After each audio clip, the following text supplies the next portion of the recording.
کہ نبی صلی اللہ علیہ وسلم کی حدیث کا مفہوم ہے کہ دعا مانگنا بھی عبادت ہے، ٹھیک ہے نا؟ جب ہم دعا مانگتے ہیں نا، جیسے ہم نے نماز پڑھی ہے، قرآن پڑھا ہے، تو ہم دعا مانگتے ہیں، ایک نیکی کا کام کیا ہے اور اس کے بعد دعا مانگ رہے ہیں، ضرور قبول ہوتی ہے۔ اور دعا مانگنے کے لیے ضروری نہیں ہے کہ آپ نے وضو ہی کیا ہو۔ کسی وقت یہ ہوتا ہے کہ آپ کوئی گھر کے کام کر رہی ہیں تو کوئی پریشانی ہوتی ہے، تکلیف ہوتی ہے، تو آپ اللہ سے دعا کر لیا کریں، اس کے لیے وضو ضروری نہیں ہے، ٹھیک ہے؟ لیکن ہاں، اگر آپ نے کوئی نیکی کا کام کیا، مثال کے طور پر جیسے قرآن ہم پڑھتے ہیں، نماز پڑھتے ہیں، یا اب کتنی زیادہ اللہ تعالیٰ نے، اللہ کے نبی نے یہ بتایا کہ سجدے کے اندر بھی دعا کریں، تو جو ہم نفل پڑھتے ہیں تو نفل کے اندر، سجدوں کے اندر بھی جو دعا ہوتی ہے نا، وہ قبول ہوتی ہے۔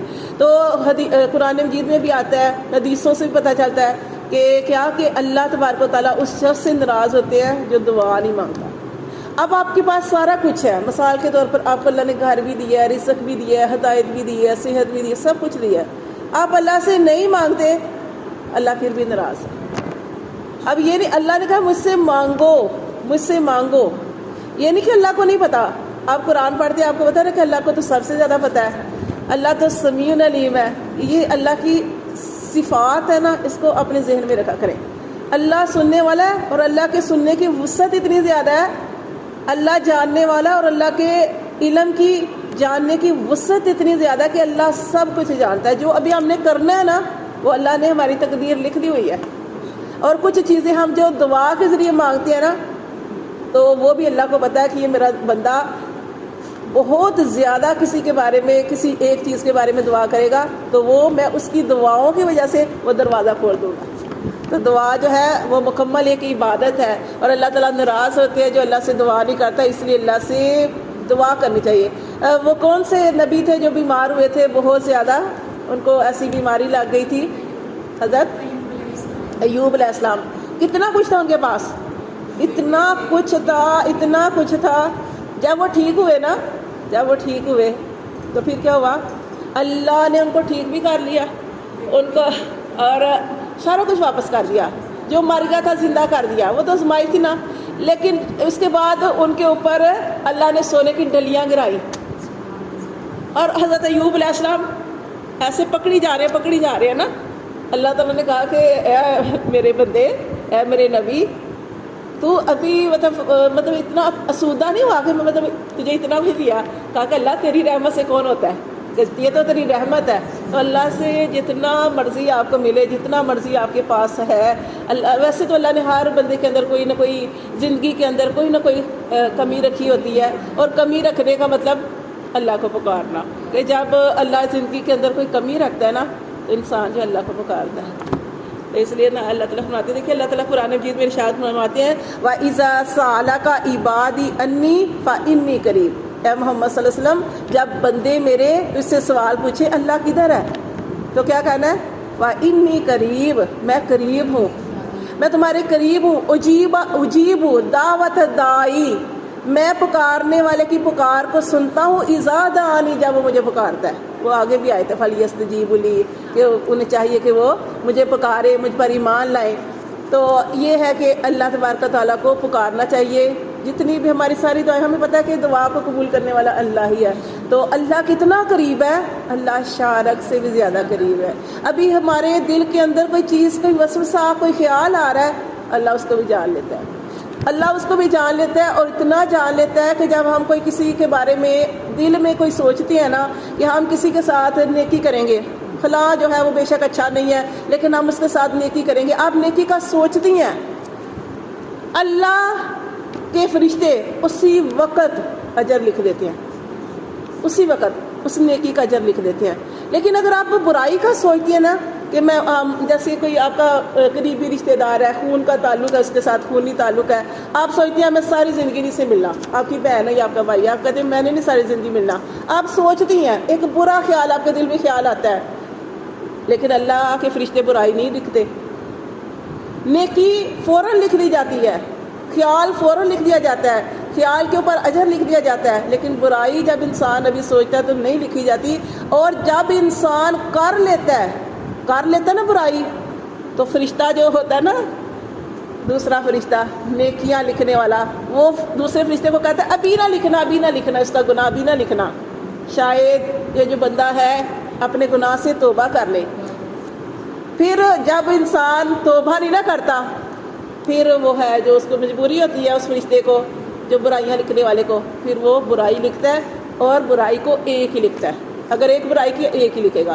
نیکی ہے تو نیکی اگر ہم نے خیال کیا تو ایک نیکی دوسری وقت لکھ دی جاتی ہے.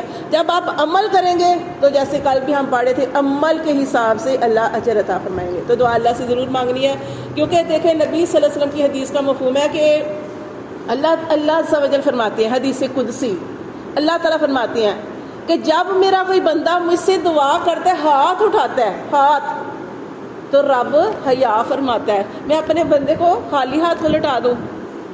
اللہ حیا فرماتا ہے کہ اپنے بندے کو خالی ہاتھ کو لٹا دوں. اس لیے دعا اللہ سے ضرور مانگنی چاہیے. آپ جانتے ہیں میں نے پہلے بھی آپ کو بتایا تھا کہ دعا جو ہوتی ہے وہ ضرور قبول ہوتی ہے. دعا کی 3 ہوتی ہیں نا چیزیں. ایک یہ ہوتا ہے کہ دعا فوراً آپ سوچتے ہیں، کوئی چیز آپ نے سوچی فوراً دعا قبول ہو گئی. خواہ وہ کھانے کے بارے میں، خواہ کوئی پیسوں کے بارے میں سوچ رہے ہیں، کچھ بھی سوچ رہے ہیں، کسی بھی معاملے میں آپ کی دعا فوراً پوری ہو گئی. اور کبھی یہ ہوتا ہے آپ دعا مانگتے ہیں تو وہ دعا جو ہے وہ پوری نہیں ہوتی، لیکن اس کے بدلے اللہ تبارک و تعالیٰ کوئی آپ کی زندگی میں حادثہ ہونے والا ہوتا ہے یا موت لکھی ہوتی ہے یا کوئی اور پریشانی آنے والی ہوتی ہے، اس دعا کے بدلے اللہ اس پریشانی کو ٹال دیتے ہیں، یعنی کوئی اور چیز دے دیتے ہیں، کوئی نعم البدل دے دیتے ہیں. اور تیسرا کیا ہوتا ہے؟ تیسرا یہ کہ وہ دعا آپ کی، جیسے آپ کے پاس بیٹا نہیں ہے، اب ساری زندگی آپ کو گزر گئی بیٹا مانگتے، بیٹا نہیں ملا. آپ بیمار ہیں، ساری زندگی آپ شفا مانگتے رہے، شفا نہیں ملی. لیکن دعا یہ نہ سوچے کہ میری دعا قبول نہیں ہوئی، دعا ذخیرہ ہو گئی آخرت کے لیے. تو دعا اللہ سے ضرور کرنی ہے. آج میں جو دعا آپ کے پاس لے کے آئی نا بہت پیاری دعا ہے، یہ ضرور کرنی چاہیے. یہ سورۃ الفرقان کی آیت نمبر 74 سے یہ شروع ہو رہی ہے دعا. آپ سارے اس دعا کے بارے میں جانتے ہیں. یہ اولاد کے لیے دعا ہے. اگر اولاد فرما بردار ہے تب بھی یہ دعا کرنی. جیسے آپ کی اولاد اگر اللہ نے اس کو حافظ قرآن بنایا ہے، اگر آپ کی اولاد تہجد گزار ہے، آپ کی اولاد آپ کی ہر بات مانتی ہے، اللہ نے اس کو توفیق دی، اس کو سمجھ دی، وہ آپ کی ہر بات مانتی ہے آپ کی اولاد، لیکن آپ نے پھر بھی یہ دعا کرنی ہے. کیوں؟ کیونکہ نبی صلی اللہ علیہ وسلم کی حدیث کا مفہوم ہے کہ ہر انسان کا دل اللہ کی 2 انگلیوں کے درمیان میں ہے. جب کوئی اللہ سے دعا نہیں کرتا تو اللہ جس طرف چاہے پھیر دے. آپ سوچیں میری اولاد تو اتنی نیک ہے، مجھے کیا ضرورت ہے دعا کرنے کی؟ نہیں، دعا ضرور کرنی ہے. جتنی مرضی اولاد نیک دعا کرنی ہے. جب آپ دعا کریں گے تو حدیث میں نے ابھی آپ کو بتائی کہ انسان کا دل اللہ کی 2 انگلیوں کے درمیان ہے، اللہ جس طرف چاہے پھیر دے. اب شیطان کو دیکھ لیں، شیطان کا کیا رتبہ کیا مرتبہ تھا، 7 آسمانوں میں اوپر نیچے آتا جاتا، واضح و نصیحت کرتا تھا، تعلیم دیتا تھا، لیکن اللہ کی بارگاہ میں اللہ کے ہاں جو اس کا تھا وہ راندہ درگاہ، اس کا یہ مقام تھا جو لوح محفوظ میں لکھا تھا. اور دیکھیں وہی ہو رہا ہے اس کے ساتھ، اللہ معاف کرے. اس لیے دعا جو ہے اولاد اگر نیک ہے پھر بھی دعا کرنی ہے، اگر اولاد نیک نہیں ہے تب تو کرنی ہے. تو کون سی دعا ہے؟ ربنا هب لنا من ازواجنا وذریاتنا قرۃ اعین واجعلنا للمتقین اماما. یہ سورۃ الفرقان کی آیت نمبر 74 نکالیں گی، اس کے اندر آپ کو یہ دعا مل جائے گی. ٹھیک ہے، آپ نے یہ دعا اس کے اندر سے یاد کرنی ہے. یہ دعا آپ نے اس کے اندر سے، آیت میں نے آپ کو بتا دیا، اس کے اندر سے آپ نے یہ دعا جو ہے نکال کے یاد کر لینی ہے. یہ دعا آپ نے ضرور کرنی ہے. کیوں؟ اس میں کیا ہے؟ اس میں پتہ کیا ہے؟ اس میں یہ ہے کہ آپ جیسے عورتیں، جیسے ہم عورتیں ہیں، ہم دعا کر رہے ہیں یہ والی دعا، اس میں ہم کہہ رہے ہیں کہ اللہ ہمیں ہمارے شوہروں سے، ازواج کا مطلب ہمارے شوہروں سے اور ہمارے بچوں سے، ان کو ہماری آنکھوں کی ٹھنڈک بنا اور ہمیں ان کا پیشوا بنا. تو مطلب یہ کہ یہ دعا جو ہے اگر ہمارے شوہر کریں گے تو اس میں یہ آ جائے گا کہ اللہ ہماری بیویوں اور ہمارے اولادوں کو ہماری آنکھوں کی ٹھنڈک بنا اور ہمیں ان نیک لوگوں کا امام بنا. اپنے نیکی کے لیے بھی دعا ہے، کیونکہ ہر بندہ اپنے گھر میں حکمران ہے نا. جیسے ہم نے پڑھا کہ مرد حکمران ہے گھر کے اندر، جب مرد باہر چلا گیا تو پیچھے کون حکمران ہے؟ اس کی بیوی. جیسے ہم نے عورتوں کی صفات پڑھے تھے، والصالحات، وہ جو مومنات کی وہ عورتوں کی صفات، حافظات للغیب، وہ والی ساری. تو پھر وہ عورتیں حکمران ہیں. تو یہ دعا آپ نے جو ہے وہ کرنی ہے. اس سے کیا ہوگا کہ بچے جو ہیں سیدھے رستے پہ اگر نہیں ہیں، اگر سیدھے رستے پہ ہیں تو پھر اللہ تعالیٰ اور ان کو سیدھے رستے پہ چلنے کی توفیق دے گا. اب دیکھیں کہ دعاؤں سے کیا ہوتا ہے، دعاؤں سے یہ ہوتا ہے کہ ہمارے ہر نبی نے دعا کی ہے، ہمارے ہر نبی نے دعا کی ہے.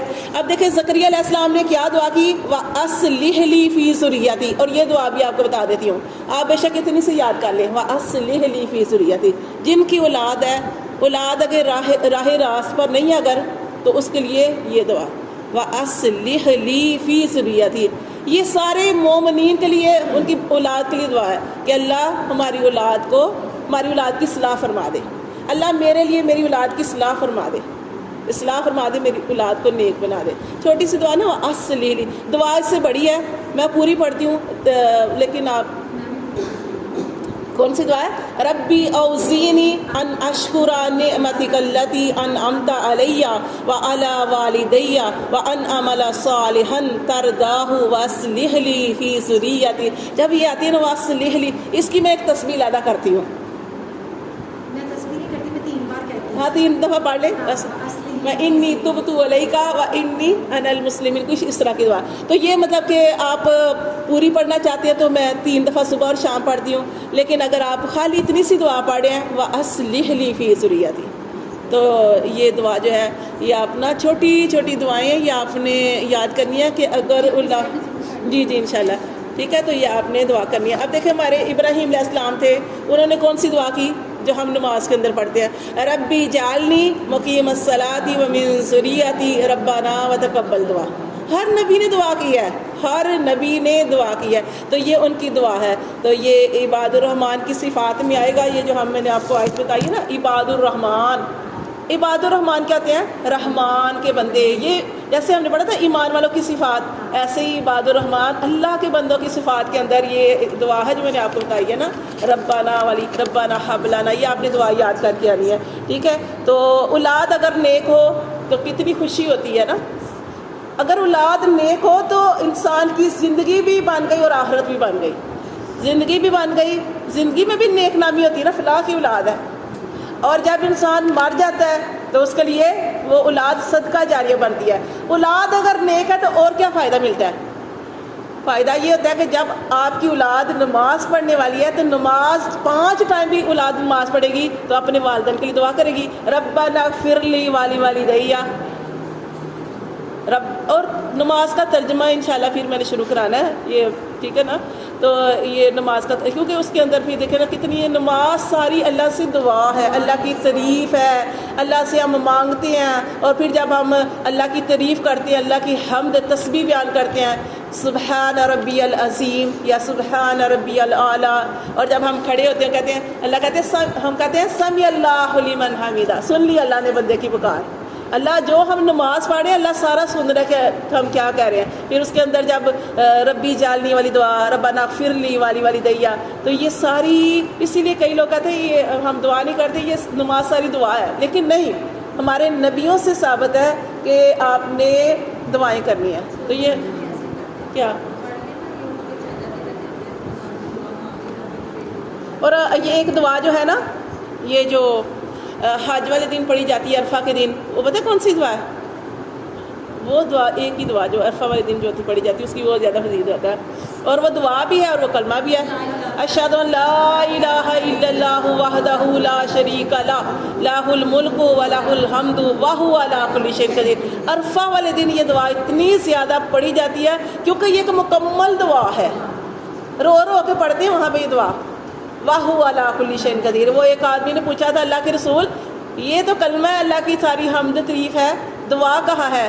تو آپ صلی اللہ علیہ وسلم نے فرمایا کہ تو نے پڑھا نہیں دعا کے اندر وَهُوَ عَلَىٰ كُلِّ شَيْءٍ قَدِيرٌ، کہ وہ اللہ ہر چیز پہ قادر ہے. اپنی پریشانی کو اپنے ذہن میں رکھو، پھر آپ نے یہ دعا پڑھنی ہے اور پھر اللہ سے مانگنا ہے. اور ایک اور دعا ہے نا، کتنی پیاری دعا ہے نا، آپ کو آتی ہے سب کو، اللہ اکبر کبیرہ والحمد للہ کثیرہ سبحان اللہ بکرۃ وصیلا. یہ وہ دعا ہے، یہ بھی یاد رکھ لیں. جب انسان یہ دعا پڑھتا ہے نا، آسمان کے سارے دروازے کھل جاتے ہیں اس کے لیے. آپ صلی اللہ علیہ وسلم ایک دفعہ نماز پڑھ رہے تھے، نماز کے بعد آپ صلی اللہ علیہ وسلم، ایک صحابی تھے، انہوں نے یہ پڑھا اللہ اکبر کبیرہ والحمدللہ کثیرہ سبحان اللہ بکرۃ وصیلا۔